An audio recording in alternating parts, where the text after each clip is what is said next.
Hey guys! Magandang gabi! Welcome back po dito sa Gandara SRU channel for Showbiz Update.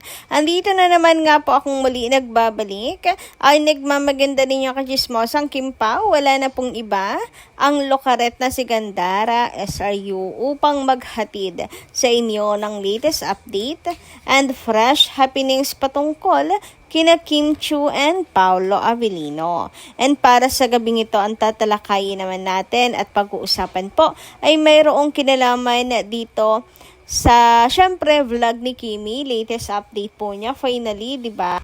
Ang tagal din natin nag-abang ng vlog ni Kim Chiu. Medyo nabibisi ata si Kimi talaga. Hindi lang nabibisi, talagang napaka-busy kaya ni Kim itong nakaraan. Kaya siguro ay yung kanya pong pag-vlog, 'di ba? At least nasingit nga po para meron pong mapanood at abangan ang kanyang mga followers.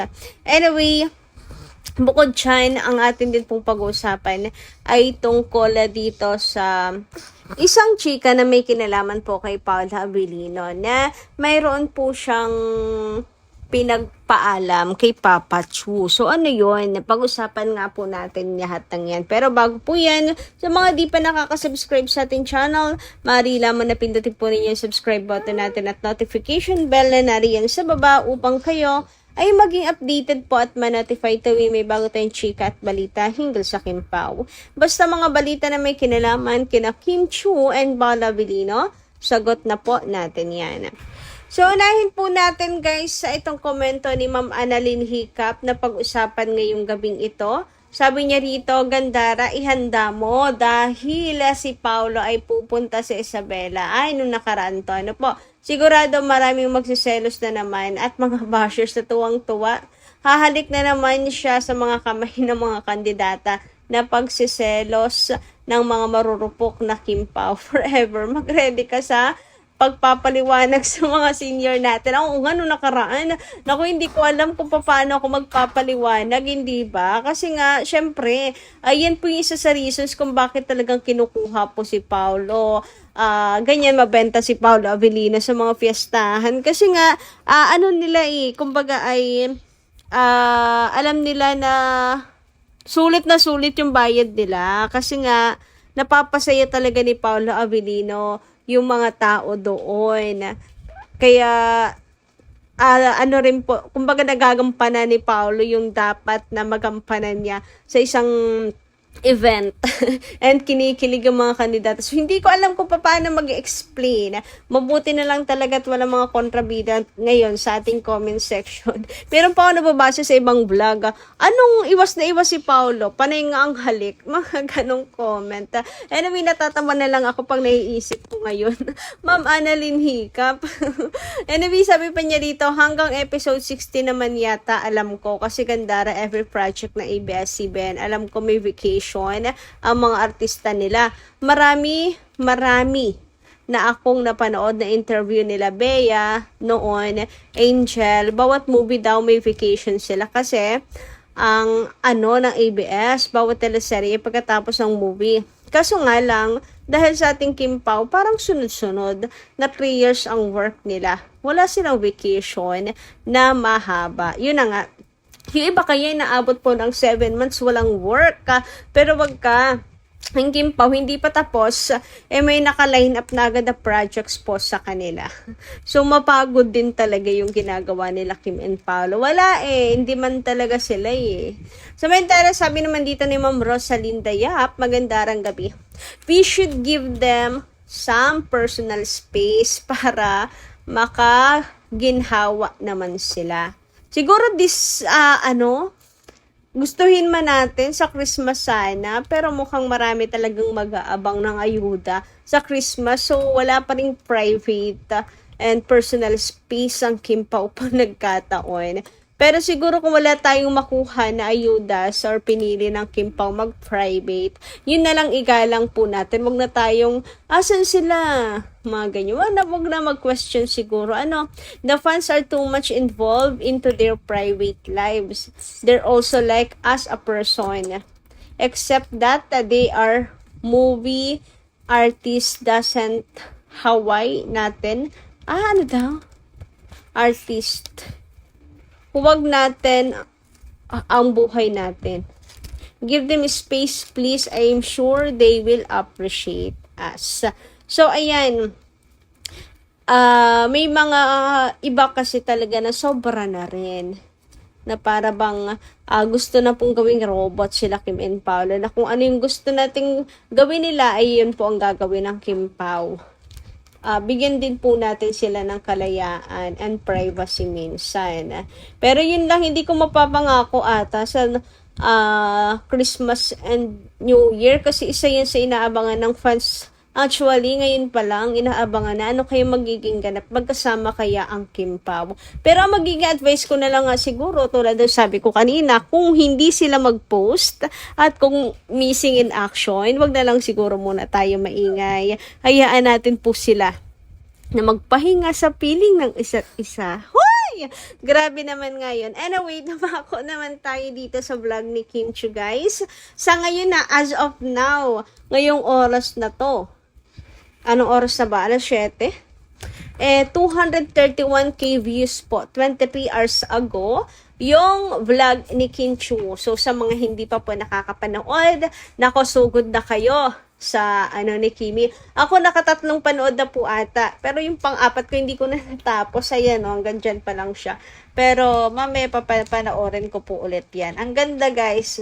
Na-miss ko kasi yung mga update ni Kimi, yung mga ganyang mga ganyang vlog. Kasi at least, diba, naging updated din tayo sa buhay niya. As in, parang minuto sa buhay niya. Pa nagbo-vlog siya, updated tayo. Parang ganun yung feeling ko na yung mga hindi na natin nakikita sa camera, napapakita ni Kim. Katunayan nga po niyan, eto pa, hindi pa po na upload. Pero abang na ako, sobrang saya. Lalo na dito pa lang sa sinabi ni Kim na, wow, yung vlog done na din. Doon pa lang na-excite na po talaga ako. Grabe. Ito kasi nga, ito na nga, nabinyagan agad ng chinita yung table ko. Agad-agad, pakabilis trumabaho talaga, no? Sana more vlog pa ulit. Sana vlog naman nila ni Paolo Avellino habang sila po'y nasa taping sa Cebu. Sana naman may vlog si Kimi. Yung behind the scene nila ni Paolo. Grabe naman ngayon. Anyway, ang ating mga kakimpaw naman, abay talaga naman pong napaka-gahusay rin. Para na ring mga robot. Grabe, kayang-kaya mag-multitasking. Paano ba naman ito? Sunod-sunod, sabay-sabay.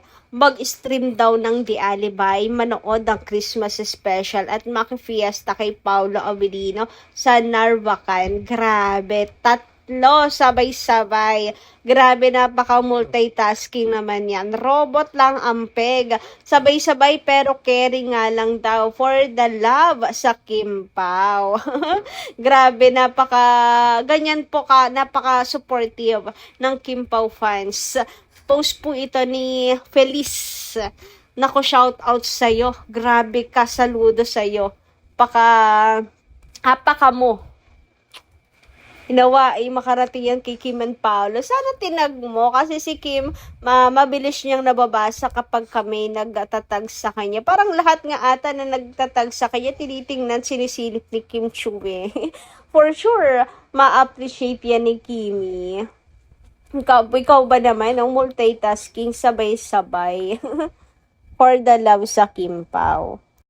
Sa Mintala, may nagpaabot naman po sa atin ang chika tungkol po kay Paolo Avellino na nagpaalam na daw po ito kay Papa Chiu. So, anong pinagpaalam niya kay Papa Chiu? Nakaka-intrigue naman yan. So, mula kay Gilda Floresca, sabi niya, Miss Gandara, may nabasa ako na si Paolo daw ay nagpaalam sa papa ni Kim. Nasasamahan niya si Kim dahil may malaking problema na dinadanas ni Kim sa ngayon para may kadamay si Kim. Alam nyo, to be honest, nung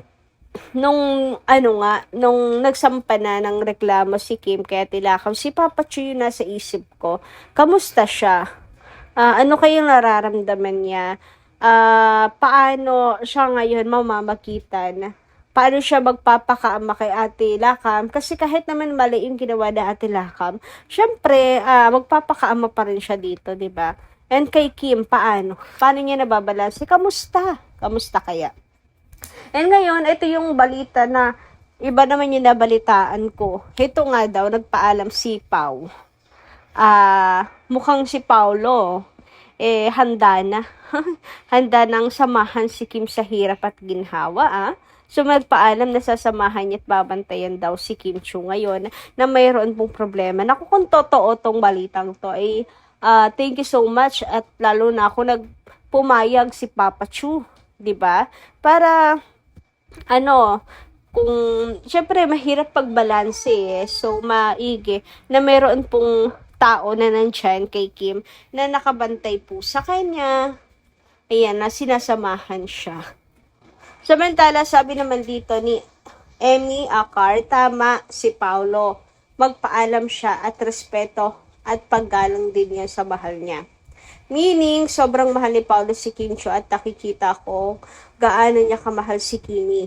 Kita ko sa mata ni Paulo na si Kimi or si Kim Chu lang ang tinitingnan niya. Parang lagi siyang gusto sa tabi ni Kimi. Yung tawag doon, takot mawala at maagaw ng iba. Ang alam ko, marami nagkakagusto kay Kim or crush or may crush sa kanya. Kahit ka best friend ni Paulo na si Jake, crush siya, di ba? Kaya yung mata ni Paulo, si Kim Chu lamang talaga. Nakikita niya at making ko kung gaano niya kamahal si Kim Chu. Sobrang mahal niya. Intayin nyo next year. Malapit na soon. Ano meron sa next year, Ma'am Emmy Acar? Pachika naman siyan. Anyway, hanggang dito lang muna guys ang ating update. Ano pong inyong masisay tungkol dito? Kita-kits lang po tayo muli sa mga susunod natin chikas. Marami pong salamat.